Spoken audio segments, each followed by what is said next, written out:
Bienvenidos a Saber Rural, este encuentro semanal en el que compartimos con ustedes todos los adelantos científicos y técnicos que le permiten a las distintas cadenas de valor seguir avanzando y mejorar. Y para comenzar este programa les proponemos ver cómo se puede mejorar la nutrición de las vacas de cría durante el pre y el posparto. En la producción bovina, el parto se presenta como uno de los momentos críticos para las hembras y en esa etapa, la condición corporal es uno de los aspectos a contemplar. Debido a que el peso vivo no refleja acertadamente los cambios en el estado nutricional, la condición corporal es una guía más confiable para evaluar el estatus nutricional de los vientres del rodeo. Para un mejor seguimiento, el score corporal permite medir las reservas de las hembras para que lleguen en un peso óptimo al parto.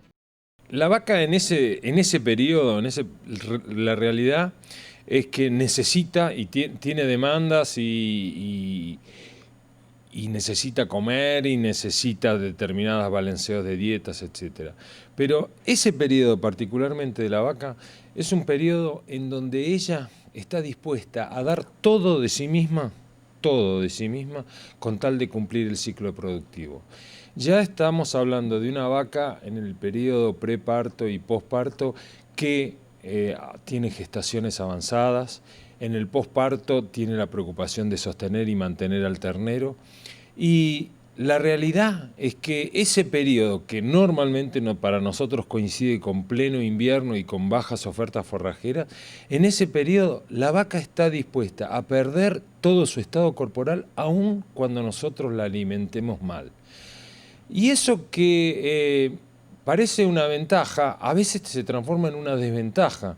Porque claro, o sea, como ella va a cumplir lo que tiene que hacer a una costilla de ella, o sea, muchas veces en invierno son tan extremas las situaciones en las que se le imponen a la vaca que se muere, que pierde la lactancia, que tiene malos partos, pero sin embargo, a pesar de todo eso, ella resiste, aguanta y bueno, como ocurren esas cosas, muchas veces los productores, los responsables del manejo de los animales, creen que ese animal puede estirarse un poquitito más y puede aguantar un poquitito más. Típicamente ocurre eso. De la cantidad y calidad de alimento consumido depende el nivel de reservas acumuladas en el organismo de la hembra. Dichas reservas son utilizadas para las funciones de su organismo y para el desarrollo del ternero en gestación. Los planes alimentarios son una herramienta fundamental, dado que de la nutrición y de los controles depende la llegada a un score corporal deseable de la hembra al momento del parto. Lo que empezamos a observar y lo que empezamos a medir, mucho se midió con INTA Cuenca del Salado, son los beneficios que tenemos alimentando bien y cuidando esa vaca en ese periodo para después tener un ternero de mejores características, con mayor capacidad de respuesta, mayor peso al destete, mayor capacidad reproductiva, o sea, para el caso de las hembras. O sea que, por un lado, se empezó a observar esos aspectos. Y el segundo elemento que estamos estudiando y que después de muchas elaboraciones, muchos análisis y muchos datos que nos aportaron los mismos veterinarios, hemos logrado tener una curva de respuesta reproductiva en función de las características de alimentación que tenemos de esa vaca en el pre y posparto para cuando llega el servicio. O sea, vendrían a ser los efectos de arrastre que provoca alimentar mal a una vaca en este periodo para cuando la estamos buscando en la parte reproductiva, cuando queremos preñarla y que nos pasa la factura. Lo que típicamente decimos, nos pasó la factura a la vaca. Cada rodeo demanda una dieta particular que debe ser replanificada si se generan cambios en el número de animales, en las categorías que componen el plantel y en el estado en que se encuentran las vacas. En los sistemas ganaderos, la alimentación es la base, por lo que los planes de nutrición deben evaluar la energía, proteínas y fibras que se aporta, logrando un equilibrio de acuerdo a los requerimientos de los animales con que se trabaja.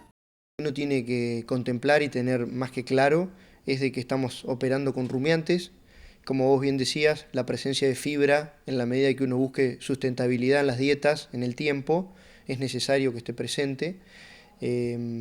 Después hay que hacerle bastante foco y tener bastante en claro que en la medida que uno logre procesar de manera adecuada en función al contexto en el cual a uno le toca producir, como te digo la palabra, ni más ni menos, depende de las circunstancias y el contexto de dieta, posiblemente uno logre sostener buenas densidades energéticas y eso te permita tener una eficiencia de uso de esa dieta superior a que si no logras ese punto. En invierno no hay comida, o sea, uno puede hacer la planificación que sea, pero el pasto no crece por una cuestión de falta de temperatura y de falta de luz. Nadie puede evitar que falte luz y que falte temperatura. No le vamos a poner calefacción al campo, y menos que menos vamos a poner luces en el campo para que crezca el pasto. O sea que estamos en un extremo. El pasto no crece. Por lo tanto, si nosotros estamos esperando del pasto que nos dé el alimento, no estamos en un buen camino. Y ahí es donde entra toda la suplementación. O sea, ¿qué alimentos voy a utilizar estratégicamente para sostener la capacidad productiva de nuestro sistema productivo? Y no estar doblando con las puertas para poder llegar. Y a veces las vacas son tan nobles que a veces tenemos éxitos a pesar de las cosas mal que hacemos. Y eso no es bueno, porque tuvimos éxito, pero de suerte. Lo que tenemos que en estos casos es pensar, bueno, a ver, yo no tengo que depender de la suerte. Yo tengo que hacer que las cosas ocurran.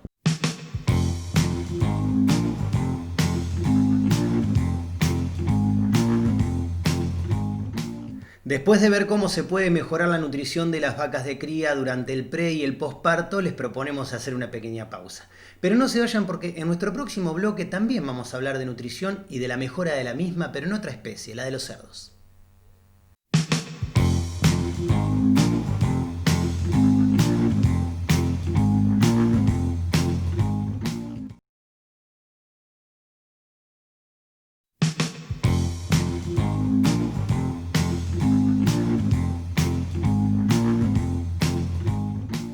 En nuestro espacio de entrevistas remotas hoy les proponemos hablar de nutrición porcina y para tal fin estamos en contacto directo con Luciano Palestro. Él es médico veterinario, representante técnico de la empresa Provimi y le damos la bienvenida precisamente para preguntarte, Luciano, ¿qué lugar ocupa en la estructura de costos la nutrición? Mirá, básicamente si hablamos de nutrición porcina, podemos decir que el costo de la nutrición representa entre un 60 y un 80%.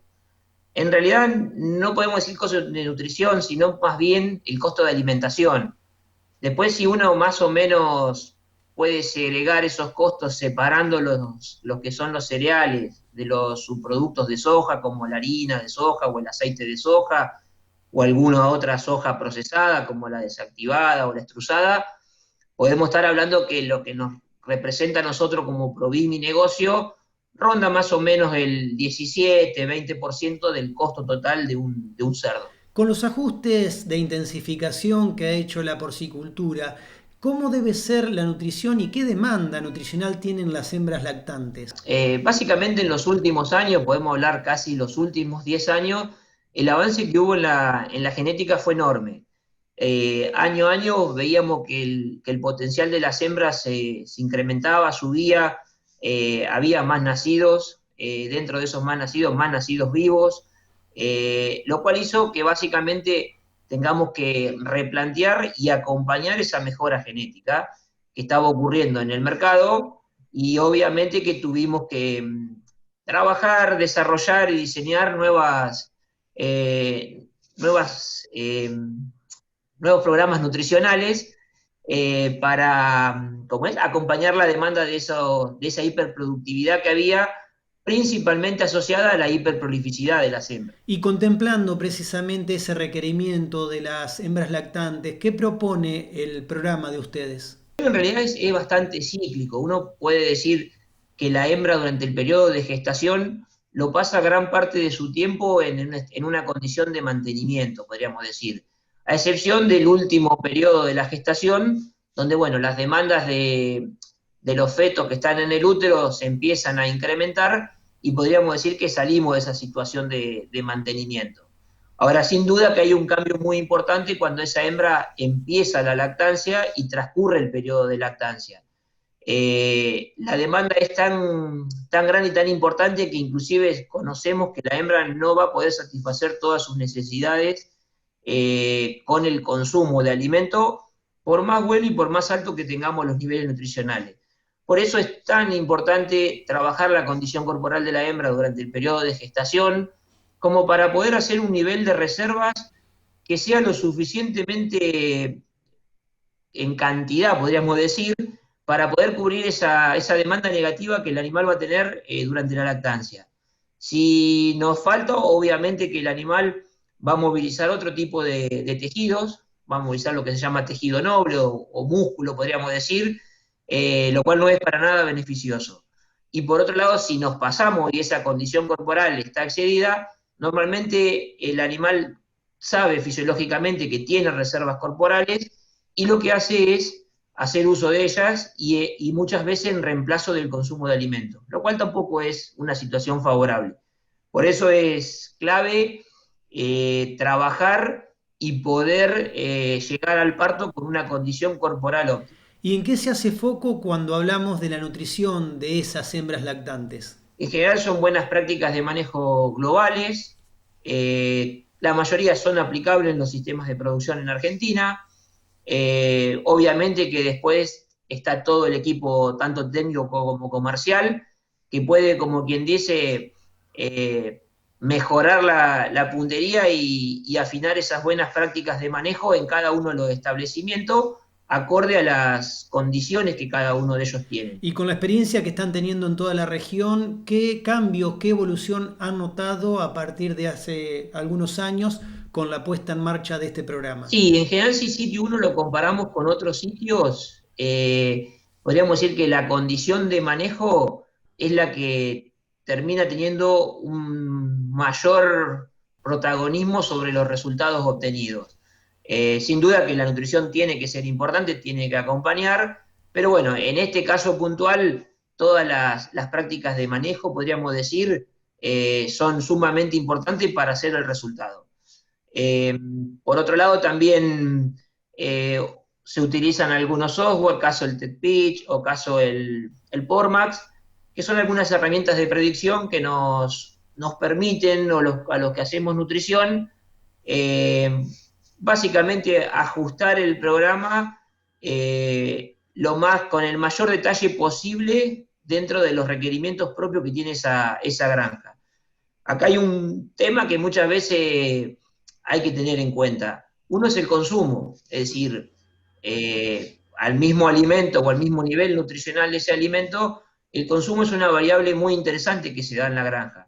Entonces, sin duda que los programas nutricionales con los niveles no alcanzan, sino que necesitamos también a veces establecer las pautas y conocer esas pautas de consumo para hacer el ajuste del programa nutricional. Luciano, valoramos tu tiempo y agradecemos tus aportes en Saber Rural en relación a este tema tan sensible a la producción como lo es la nutrición.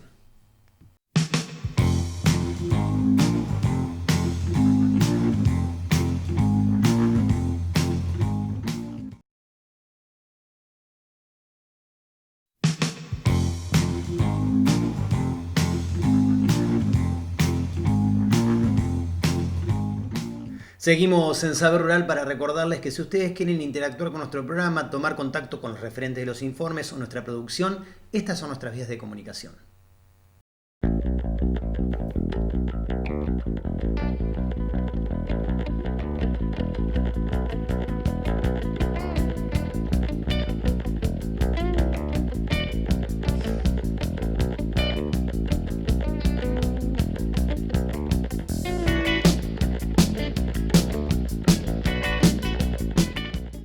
El mundo está avanzando hacia la bioeconomía y en este segmento de Saber Rural les contamos de qué manera.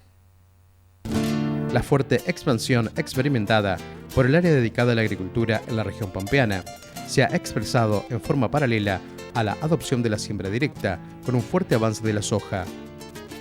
Junto a la difusión de esta nueva manera de trabajar el suelo, los productores han realizado intensos ajustes en el manejo, incorporando insumos y conocimientos motivados por la creciente demanda de la oleaginosa, que registró cambios a partir de la salida del esquema de retenciones a los granos.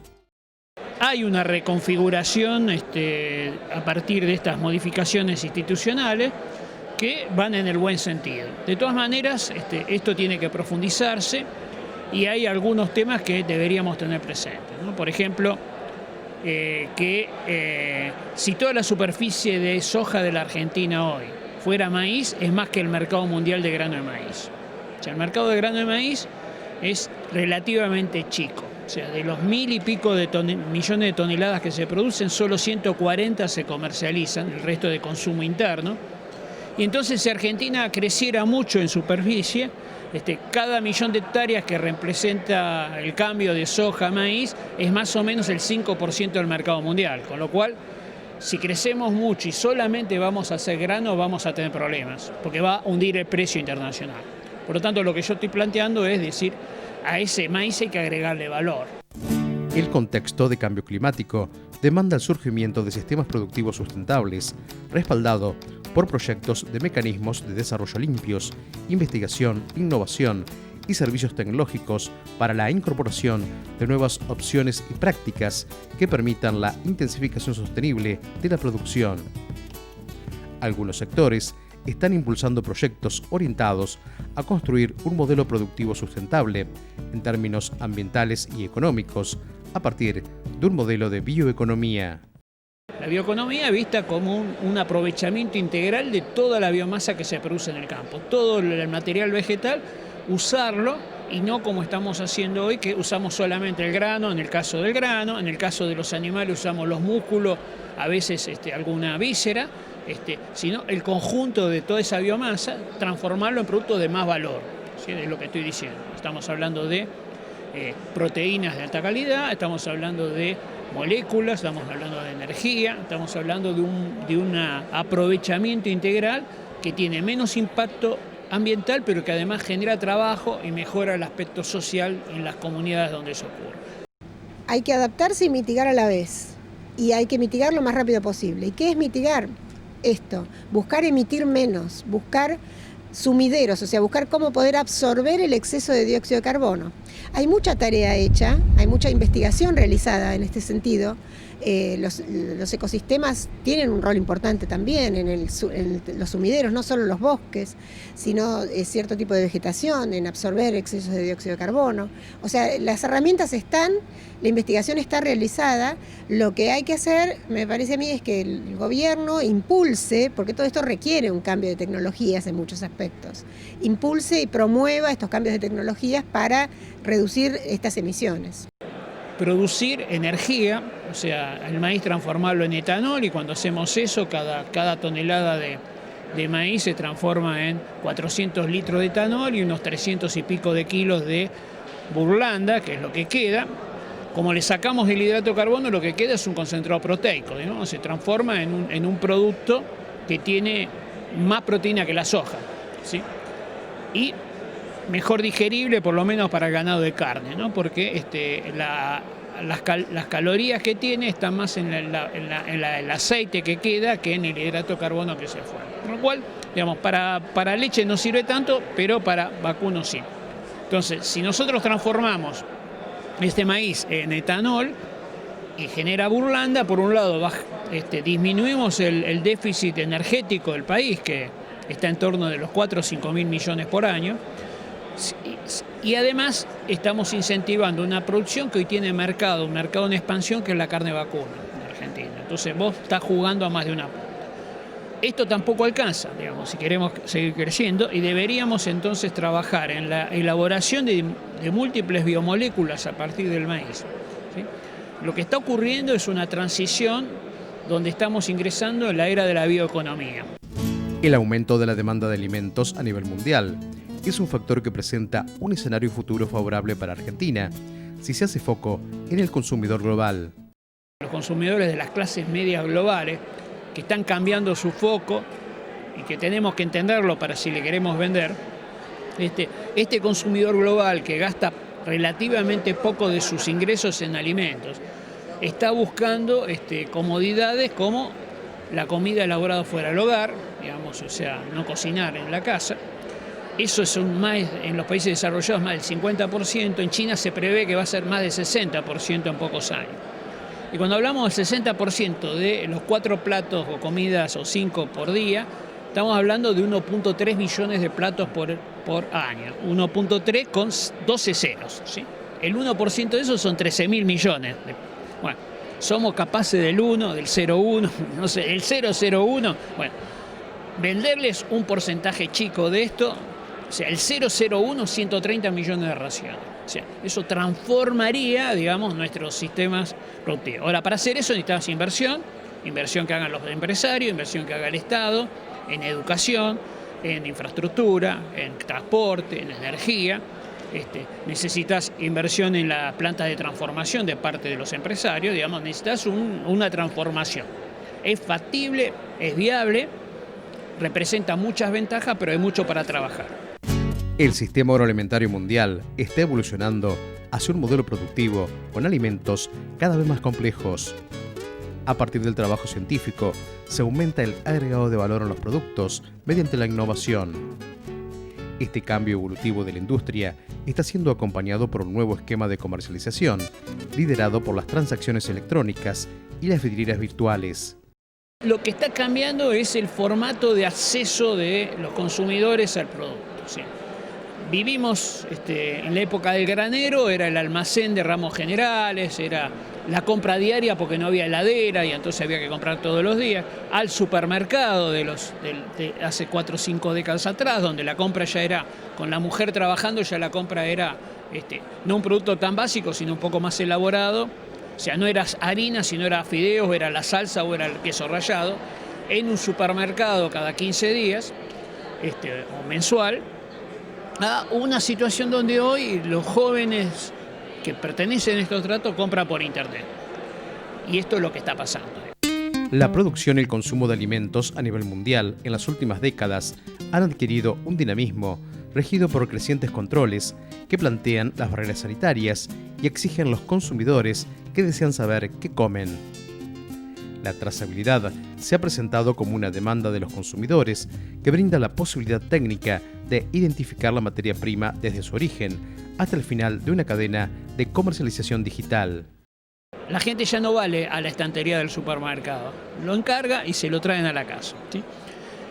Esa lógica transformar requiere un empaquetamiento del producto privado, requiere características que ese consumidor exige, que es trazabilidad, qué pasó con el ambiente, qué pasó con la huella hídrica, la huella del carbono, hubo trabajo infantil, se respetó el medio ambiente, las leyes laborales, bueno, todo ese paquete que hoy te está exigiendo ese consumidor que te lo pongas y que le pongas en la etiqueta que todo eso ocurrió y que alguien lo certifique que todo eso ocurrió.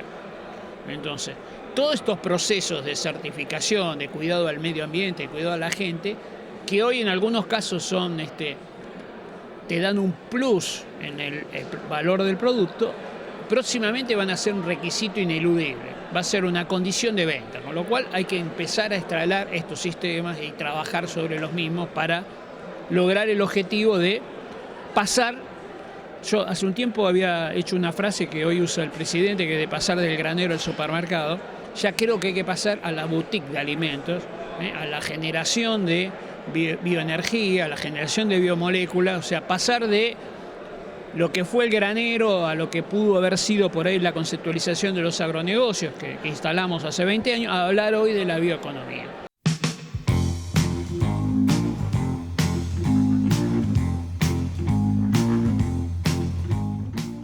Amigos del campo, de esta manera llegamos al final del programa. Muchísimas gracias por habernos acompañado una vez más. Nos vamos hasta dentro de una semana, cuando los estaremos esperando para compartir nuevamente junto a ustedes mucho más saber rural. Hasta entonces.